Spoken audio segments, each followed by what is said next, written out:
പിതാവിന്റെയും പുത്രന്റെയും പരിശുദ്ധാത്മാവിന്റെയും നാമത്തിൽ ആമേൻ. നമുക്ക് അമ്മയോട് ചേർന്ന് പ്രാർത്ഥിക്കാം. അമ്മേ പരിശുദ്ധമ്മേ, അമ്മേ പരിശുദ്ധമ്മേ, ദേവമാതാവേ, ദൈവമാതാവേ, കൃപാസനത്തിലൂടെ ഞങ്ങൾക്കും ഞങ്ങളുടെ ദേശത്തിനും അമ്മ മാധ്യസ്ഥം തേടി തന്ന എല്ലാ അനുഗ്രഹങ്ങൾക്കും കൃപകൾക്കും ഞങ്ങളിപ്പോൾ ഹൃദയം നിറഞ്ഞ നന്ദി പറയുന്നു. അമ്മേ പരിശുദ്ധമ്മേ, ദേവമാതാവേ, 2004 ഡിസംബർ 7 തീയതി ഉച്ചകഴിഞ്ഞ് 2:30 കൃപാസനത്തിൽ സംഭവിച്ച അമ്മയുടെ പ്രത്യക്ഷപ്പെടലിനെ കുറിച്ച് തിരുസഭയ്ക്ക് സമർപ്പിച്ചിരിക്കുന്ന പഠനരേഖകളുടെ സഭാത്മകമായ പഠനം ആരംഭിക്കുവാൻ ഞങ്ങൾ പ്രാർത്ഥിക്കുന്നു. അമ്മേ പരിശുദ്ധമ്മേ, ഭൂസ്വർലോകങ്ങളുടെ രാജ്ഞിയായ അങ്ങേയ്ക്ക് ഭൗമസംരക്ഷണത്തിനായി പ്രപഞ്ചപ്രകൃതിയെ തന്നെ തിരുസഭ പ്രതിഷ്ഠിക്കുവാൻ ഈ പ്രത്യക്ഷീകരണം വഴി ഇടയാക്കണമേ. പരിശുദ്ധമ്മേ, ജപമാല മാതാവേ, സകല കൃപാസനം പ്രാർത്ഥനകളോടും ചേർത്ത് ഞങ്ങളിപ്പോൾ പ്രാർത്ഥിക്കുന്ന ഈ കുടുംബത്തിന്റെ പ്രത്യേക നിയോഗം. മക്കളെ,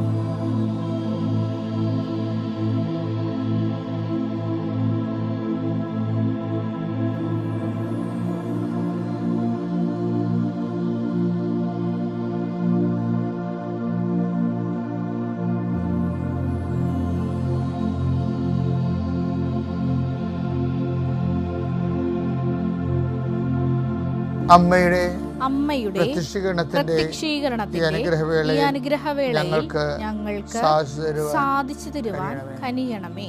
വിശ്വാസ പ്രമാണം. സർവശക്തനായ പിതാവും ആകാശത്തിന്റെയും ഭൂമിയുടെയും സൃഷ്ടാവുമായ ദൈവത്തിൽ ഞാൻ വിശ്വസിക്കുന്നു. അവിടുത്തെ ഏകപുത്രനും ഞങ്ങളുടെ കർത്താവുമായ ഈശോമിശിഹായിലും ഞാൻ വിശ്വസിക്കുന്നു. ഈ പുത്രൻ പരിശുദ്ധാത്മാവിനാൽ ഗർഭസ്ഥനായി കന്യകാമറിയത്തിൽ നിന്ന് പിറന്ന് പൊന്തിയോസ് പീലാത്തോസിന്റെ കാലത്ത് പീഡകൾ സഹിച്ച് കുരിശിൽ തറയ്ക്കപ്പെട്ട് മരിച്ച് അടക്കപ്പെട്ട് പാതാളങ്ങളിൽ ഇറങ്ങി മരിച്ചവരുടെ ഇടയിൽ നിന്ന് 3-ാം നാൾ ഉയർത്ത് സ്വർഗത്തിലേക്ക് എഴുന്നള്ളി സർവശക്തിയുള്ള പിതാവായ ദൈവത്തിന്റെ വലതുഭാഗത്തിരിക്കുന്നു. അവിടെ നിന്ന് ജീവിക്കുന്നവരെയും മരിച്ചവരെയും വിധിക്കുവാൻ വരുമെന്നും ഞാൻ വിശ്വസിക്കുന്നു. പരിശുദ്ധാത്മാവിലും ഞാൻ വിശ്വസിക്കുന്നു. വിശുദ്ധ കത്തോലിക്കാ സഭയിലും പുണ്യവാന്മാരുടെ ഐക്യത്തിലും പാപങ്ങളുടെ മോചനത്തിലും ശരീരത്തിന്റെ ഉയർപ്പിലും നിത്യമായ ജീവിതത്തിലും ഞാൻ വിശ്വസിക്കുന്നു. ആമേൻ. സ്വർഗ്ഗസ്ഥനായ ഞങ്ങളുടെ പിതാവേ, അങ്ങയുടെ നാമം പൂജിതമാകണമേ. അങ്ങയുടെ രാജ്യം വരണമേ. അങ്ങയുടെ തിരുമനസ് സ്വർഗത്തിലെ പോലെ ഭൂമിയിലും ആകണമേ. അന്നു വേണ്ടുന്ന ആഹാരം ഇന്ന് ഞങ്ങൾക്ക് തരണമേ. ഞങ്ങളോട് തെറ്റ് ചെയ്യുന്നവരോട് ഞങ്ങൾ ക്ഷമിക്കുന്നത് പോലെ ഞങ്ങളുടെ തെറ്റുകൾ ഞങ്ങളോടും ക്ഷമിക്കണമേ. ഞങ്ങളെ പ്രലോഭനത്തിൽ ഉൾപ്പെടുത്തരുതേ, തിന്മയിൽ ഞങ്ങൾ രക്ഷിക്കണമേ. ആമേൻ. നന്മ നിറഞ്ഞ മറിയമേ, സ്വസ്തി. കർത്താവ് അങ്ങയുടെ കൂടെ സ്ത്രീകളിൽ അങ്ങ് അനുഗ്രഹിക്കപ്പെട്ടവളാകുന്നു. അങ്ങയുടെ ഉദരത്തിൻ ഫലമായി ഈശോ അനുഗ്രഹിക്കപ്പെട്ടവനാകുന്നു. പരിശുദ്ധ മറിയമേ, തമ്പുരാന്റെ അമ്മേ, പാപികളായ ഞങ്ങൾക്ക് വേണ്ടി ഇപ്പോഴും ഞങ്ങളുടെ മരണസമയത്തും തമ്പുരാനോട് അപേക്ഷിക്കണമേ. ആമേൻ. കർത്താവിന്റെ ഉന്നതമായ നാമത്തിന് സ്വസ്ഥം ചെയ്യുന്നു. കർത്താവിന്റെ വിശുദ്ധ പൗരോഹിത്യത്തെ മഹത്വപ്പെടുത്തണമേ. കർത്താവ് സഭയിലുള്ള സാന്നിധ്യം പ്രകടമാക്കണമേ. കർത്താവെ, അന്ധന് കാഴ്ച നൽകിയവനെ, ചെകിടിന് കേൾവി നൽകിയവനെ, ഊമന് സംഭാഷണ ശക്തി നൽകിയവനെ, കർത്താവെ മഹോരോഗ്യം സുഖപ്പെടുത്തിയവനെ, കർത്താവെ മരിച്ചവനെ ഉയർപ്പിച്ചവനെ, അങ്ങയുടെ നാമത്തെ പ്രാർത്ഥിക്കുന്ന ഓരോ മകൻ്റെ മേലും മകളുടെ മേലും നിന്റെ തിരുമുറുപാർന്ന വലതുകരം, ആണിപ്രതാർന്ന അത്ഭുതകരം, അടിപ്പിണർ പോലെ വൈതാഖരം പോലെ സ്പർശിക്കണമേ എന്ന് പ്രാർത്ഥിക്കുന്നു. എൻ്റെ കർത്താവിൻ്റെ ഉന്നതമായ നാമത്തിൽ ഉച്ചമുതൽ ഉള്ളംകാല് വരെ കർത്താവിൻ്റെ ശക്തി പടരട്ടെ.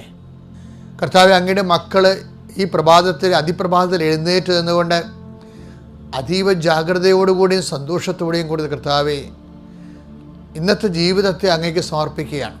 അതിമനോഹരമായൊരു നിമിഷമാണ് ഞങ്ങളുടെ എല്ലാ കുടുംബങ്ങളും നടന്നുകൊണ്ടിരിക്കുന്നത്. ആയിരക്കണക്കിന് മനുഷ്യരാണ് കർത്താവ് ഈ പ്രാർത്ഥന അവലംബം വെച്ചിരിക്കുന്നത്. അവിടെ ഇന്നത്തെ യാത്രയെ ഞാൻ ആശീർവദിക്കുന്നു. നിങ്ങളുടെ ഇന്നത്തെ ഉദ്യമങ്ങളെ ഞാൻ ഈശോയുടെ നാമത്തെ ആശീർവദിക്കുന്നു. നിങ്ങളുടെ ചിന്തകൾ, നിങ്ങളുടെ സംസാരങ്ങൾ, നിങ്ങളുടെ വിചാരങ്ങൾ, നിങ്ങൾ പങ്കെടുക്കുന്ന വിഷയത്തിൽ നിങ്ങൾ ആഗ്രഹിക്കുന്ന ദൈവനിശ്ചയപ്രകാരമുള്ള തീരുമാനങ്ങൾ ലഭിക്കുന്ന പരിശുദ്ധ ദേവമാതാവിനെ നിങ്ങളുടെ എല്ലാ സംരംഭങ്ങളെയും ഇടപഴകലുകളെയും കർത്താവിൻ്റെ തിരുസന്നിധിയിലെ മാതാവിൻ്റെ മധ്യസ്ഥ സമർപ്പിക്കുന്നു. നിത്യപിതാമ്പുത്രനും പരിശുദ്ധാത്മാവുമായ സർവീശ്വര എന്നേക്കും ആമേൻ. നിങ്ങളെല്ലാവരും എന്നെ ഉപേക്ഷിച്ചിട്ട് പോകുമെന്ന് പറഞ്ഞില്ലേ ഈശോ? നിങ്ങളെല്ലാവരും എന്നെ ഉപേക്ഷിച്ചിട്ട് പോകും, എങ്കിലും ഞാൻ ഏകനല്ല, പിതാവ് എന്നോട് കൂടെ ഉണ്ട് എന്ന് പറഞ്ഞില്ലേ? യോഹന്നാൻ 16:32.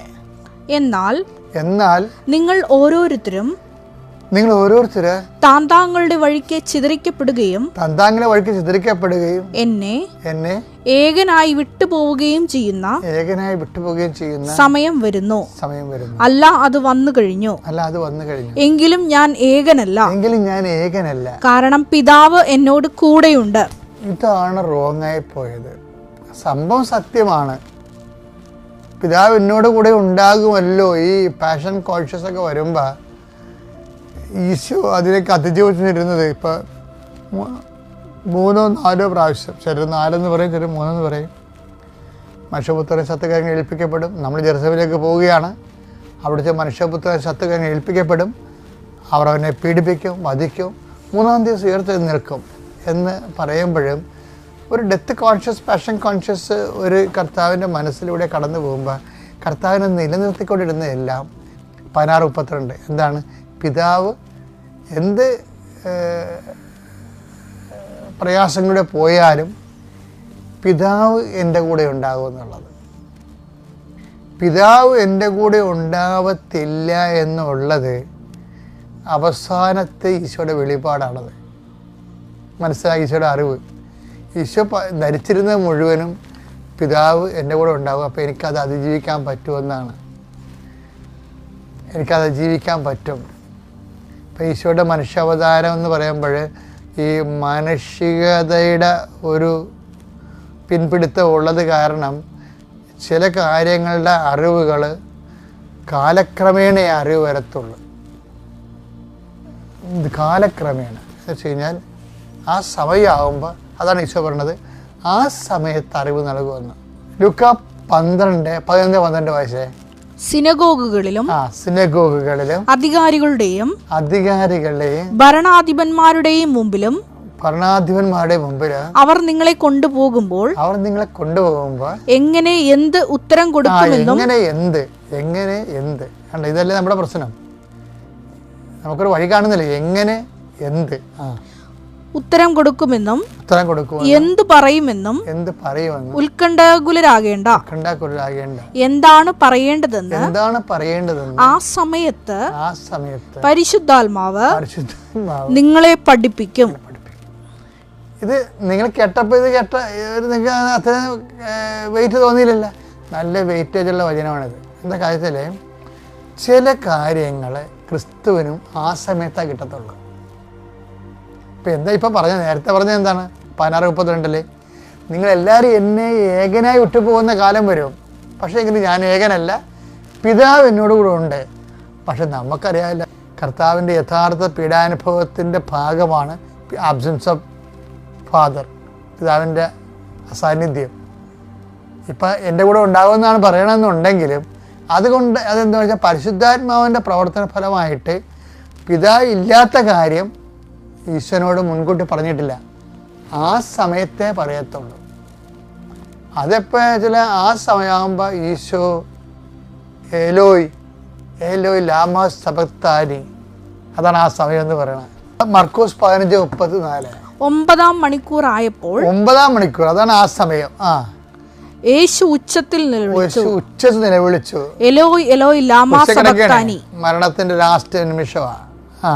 ഏലോയ് ഏലോയ് ലാമ സബക്താനി, അതായത് എന്റെ ദൈവമേ എന്റെ ദൈവമേ എന്റെ ദൈവമേ നീ എന്നെ ഉപേക്ഷിച്ചത് എന്തുകൊണ്ട്? നീ എന്നെ ഉപേക്ഷിച്ചത് എന്ത്? അപ്പോൾ ഉപേക്ഷിക്കലെന്നല്ല ധരിച്ചിരുന്നത് ആള്. ആ മാർക്കോസ് 15:34 എൻ്റെ ദൈവമേ എൻ്റെ ദൈവമേ നീ എന്നെ ഉപേക്ഷിച്ചത് എന്താന്നല്ല ചോദിക്കണത്. എന്താ അങ്ങനെ ചോദിക്കാൻ കാര്യം എന്താണ്? ഇത്രയും നാൾ ആൾ വിശ്വസിച്ചിരുന്നത് എന്താണ്? നിങ്ങളെല്ലാവരും എന്നെ ഇട്ടച്ചും പോകും. കുരിശിൻ്റെ വഴികൾ അതാണല്ലോ സംഭവിക്കുന്നത്. മർക്കോസൊക്കെ തുണിയില്ല ഓടിയ കക്ഷികളല്ലേ. യോഹന്നാൻ മാത്രമല്ലേ നിന്നുള്ളൂ. നിങ്ങളെല്ലാവരും പോകുമെന്ന് പറഞ്ഞു. യോഹന്നാൻ കൂടി പോകേണ്ടതാണ് ശരിക്കും പറഞ്ഞത്. അതായത് പൊതുവെ ഭൂരിപക്ഷം പോയല്ലോ, 90% ആൾക്കാരും പോയി. നിങ്ങളെല്ലാവരും എന്നെ ഇട്ടച്ചും പോകും, പക്ഷേ എങ്കിലും ഞാൻ ഏകനല്ല, കുരിശിൽ ഞാൻ ഏകനല്ല, പിതാവ് എൻ്റെ കൂടെ ഉണ്ടെന്നാണ് പറഞ്ഞത്. അതായിരുന്നു ഈശോ കിട്ടിയ അറിവ്. പക്ഷേ നമുക്കറിയാമല്ല, പക്ഷേ കുരിശിൽ വന്നപ്പോൾ പിതാവ് ആബ്സെൻ്റായി. ആബ്സെൻസ് ഓഫ് ഫാദർ ഫീൽ ചെയ്ത്, അതുകൊണ്ട് തകർന്നു പോയ ആൾ. ഇപ്പോൾ ഈശോയുടെ തകർച്ച കംപ്ലീറ്റ് ആകണത്, അതായത് ഈ പാഷൻ, കംപ്ലീറ്റ് പാഷൻ ആകണത് ഈ ടൈമിനാണ്, എലോയെ വിളിക്കുമ്പോഴാണ്. എന്തുകൊണ്ട് നീ എന്നെ ഉപേക്ഷിച്ചു? ഇപ്പോഴെന്താ പറയണത്? ഈ സമയത്ത് ബൈബിളിനെ കുറിച്ച് ഈശോ എന്താ പറഞ്ഞിരിക്കുന്നത്? നിങ്ങൾ ആ സമയത്ത് എന്താണ് പറയേണ്ടതെന്ന് ന്യായാധിപ സംഘത്തിൻ്റെ മുമ്പിൽ നിൽക്കുകയല്ലേ.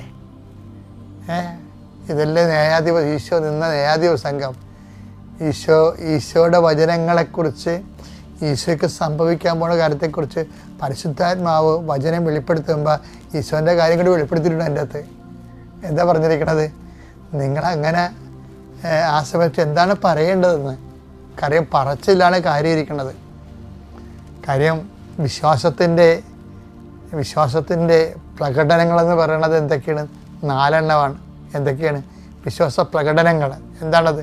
അത് എന്താണ്? വിശ്വാസ പ്രാർത്ഥന, പ്രഖ്യാപനം, പിന്നെന്താണ്? പ്രയോഗം, പിന്നെന്താണ്? പ്രവചനം. അപ്പോൾ ഇതിൽ ഏതെങ്കിലും ഒന്ന് പറഞ്ഞില്ലെങ്കിൽ നമ്മൾ മൊത്തം തകർന്ന പോലെയാവും. അപ്പോൾ അതുകൊണ്ട് ആ സമയം ഒരു പ്രധാനപ്പെട്ടതാണ്. അപ്പോഴാരാണ് പറഞ്ഞത്? നിങ്ങൾ ആ സമയത്ത് എന്താണ് പറയേണ്ടതെന്ന്. ലൂക്ക 12:12 എന്താ പറയുന്നത്? നിങ്ങൾ എന്താണ് പറയേണ്ടതെന്ന് ആ സമയത്ത് അറിവ് നൽകും. അതാര് നൽകും? അപ്പോൾ നിങ്ങളായിരിക്കില്ല, എൻ്റെ പിതാവിൻ്റെ പരിശുദ്ധാത്മാവായിരിക്കും നിങ്ങൾ വഴി സംസാരിക്കുന്നത്. അപ്പോൾ പരിശുദ്ധാത്മാവ് എന്ത്?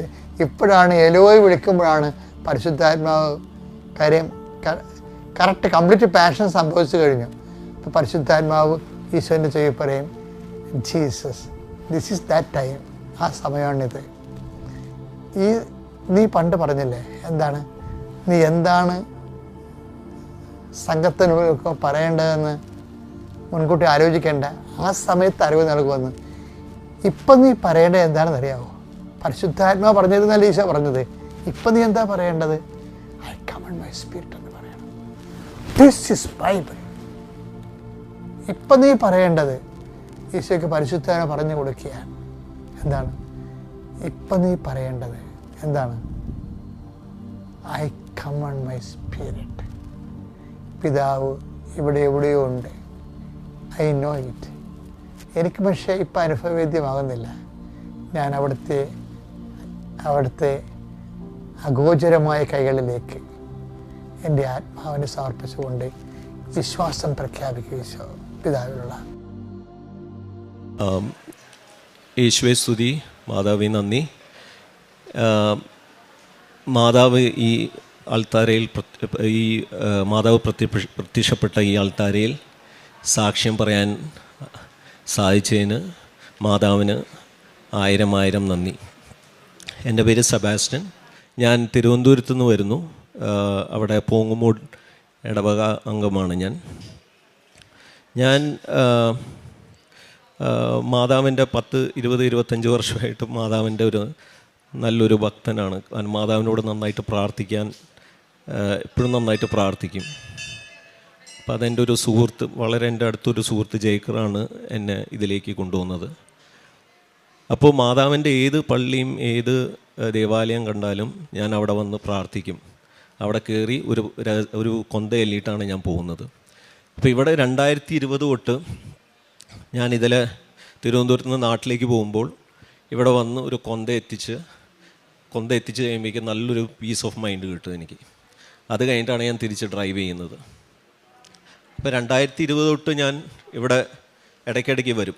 ഇവിടെ വന്ന് മുട്ടുകുത്തി ഒരു കൊന്ത എത്തിച്ചിട്ടാണ് ഞാനും കുടുംബവും പോകുന്നത്. ഇതെൻ്റെ അമ്മച്ചിയാണ്. പക്ഷെ ഞാൻ ഉടമ്പടി എടുത്തത് 2023 തൊട്ടാണ്. അതിനുള്ള കാരണം എന്ന് വെച്ചാൽ എൻ്റെ മോളുടെ ഒരു പഠനത്തിൻ്റെ ഒരു ഇഷ്യൂ കാരണമാണ് 12ൽ പഠിക്കുമ്പോൾ. അതിപ്പോൾ നല്ലൊരു ഇമ്പ്രൂവ്മെൻ്റായി. പക്ഷേ അത് കൂടുതൽ ഡീറ്റെയിൽസ് ഞാൻ എൻ്റെ മോളും കൂടെ ഉണ്ടാവുമ്പോൾ വന്ന് ഞാൻ പറയുന്നതായിരിക്കും ഈ ആൾത്താരിയിൽ. ഇതുകൂടാതെ ഞാൻ കഴിഞ്ഞ പ്രാവശ്യം ഉടമ്പടി പുതുക്കിയപ്പോൾ എനിക്ക് ഒരു റെഗുലർ ചെക്കപ്പിൻ്റെ ഭാഗമായിട്ട് എനിക്ക് കുറച്ച് വയറുവേദനയും അങ്ങനത്തെ ഒരു ഇഷ്യൂ ഉണ്ടായിരുന്നു. അപ്പോൾ ചെക്ക് ചെയ്തപ്പോഴേക്കും എനിക്കൊരു ഫാറ്റി ലിവർ ഗ്രേഡ് 2 ഇൻഫിൽട്രേഷൻ എന്ന് പറഞ്ഞ ഒരു ഡയഗ്നോസിസ് കണ്ടുപിടിച്ചു. അതെന്ന് വെച്ച് കഴിഞ്ഞാൽ ഫാറ്റി ലിവറിൻ്റെ ഗ്രേഡ് 2 കുറച്ചും കൂടെ ഹയർ ഗ്രേഡാണ്. അത് അങ്ങനെ പോയി കഴിഞ്ഞാൽ in a very few months it will develop into cirrhosis. അങ്ങനത്തെ ഒരു സാഹചര്യമായിരുന്നു. അപ്പോൾ ഞാനിവിടെ വന്ന് ഉടമ്പടി എടുത്തിരുന്നു. ഞാൻ തേയിലവും എല്ലാ ദിവസവും തേയിലം വയറ്റിൽ കുരിശ് വരച്ചിട്ട് ഞാൻ പ്രാർത്ഥിച്ചിരുന്നു. ലോക്കറ്റ് എൻ്റെ ഒരു റെഗുലർ റുട്ടീൻ എന്ന് പറഞ്ഞു കഴിഞ്ഞാൽ രാവിലെ ഇറങ്ങുമ്പോൾ ഓഫീസിലേക്കൊക്കെ ഇറങ്ങുമ്പോൾ ഈ ലോക്കറ്റ് കയ്യിൽ വെച്ച് പ്രാർത്ഥിച്ചിട്ട് വിശ്വാസ പ്രമാണം ചൊല്ലിയിട്ടാണ് ഞാൻ പുറത്തേക്ക് ഇറങ്ങുള്ളൂ. അപ്പോൾ കഴിഞ്ഞ ആഴ്ച ഞാൻ വീണ്ടും ഒരു സ്കാൻ ചെയ്തു. എന്ന് വെച്ചാൽ ഞാൻ ഏപ്രിൽ അവസാനമാണ് ഞാൻ ആ സ്കാനിൽ നിന്ന് കണ്ടുപിടിച്ചത്.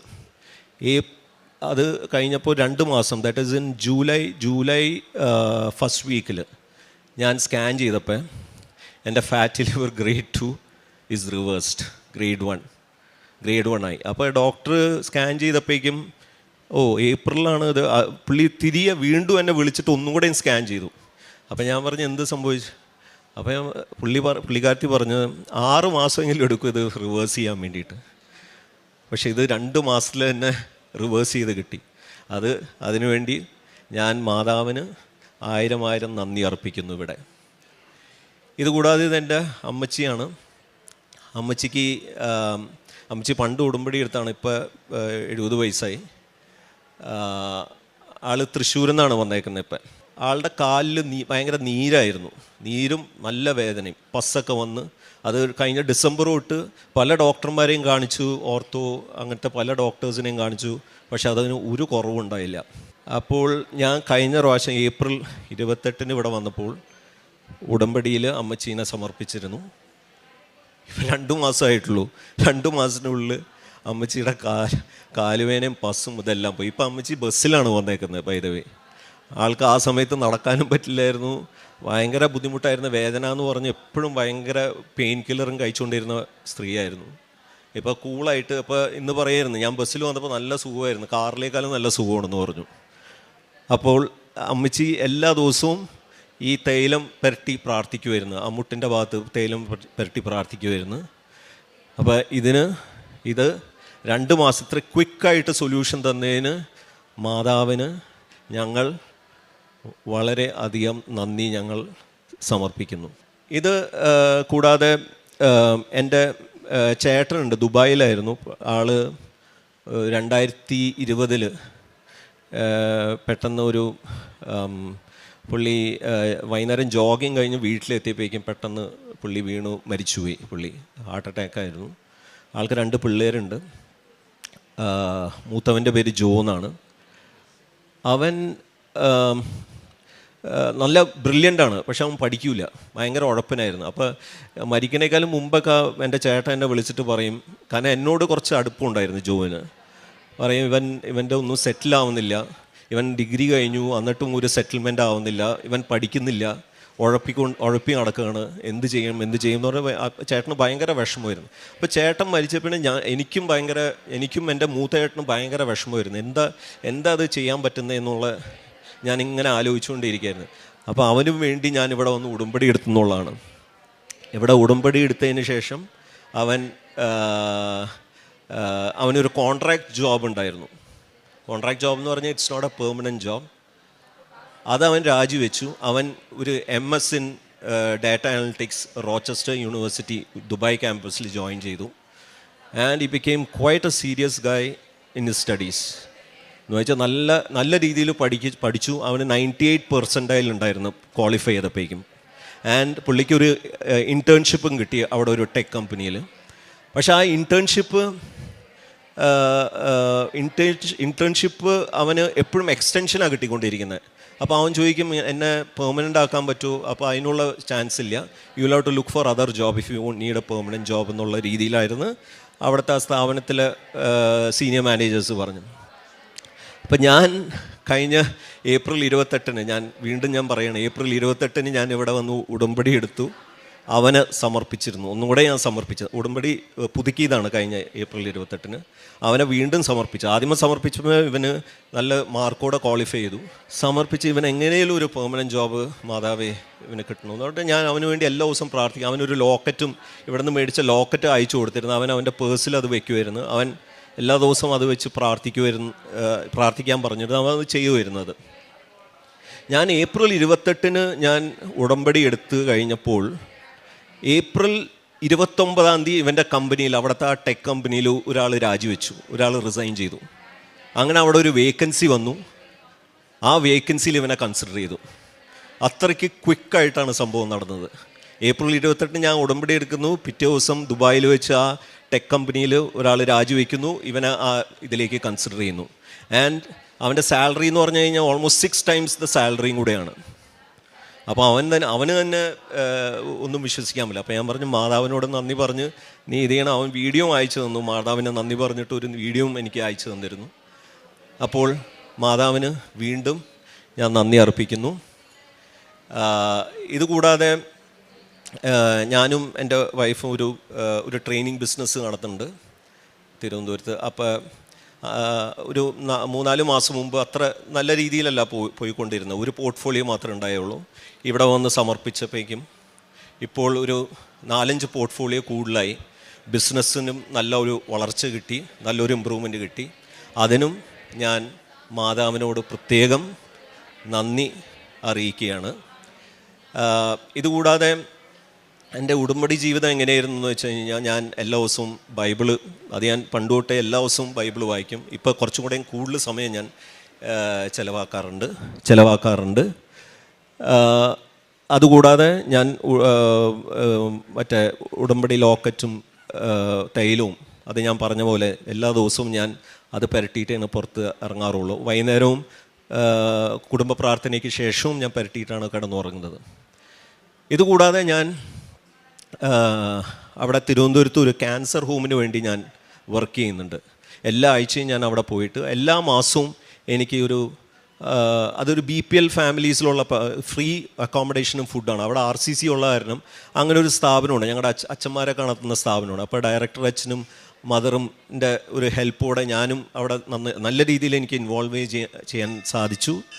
അവിടെ എല്ലാ മാസവും ഒരു 3-4 പേഷ്യൻസിനെങ്കിലും എനിക്ക് സഹായിക്കാൻ പറ്റുന്നുണ്ട്.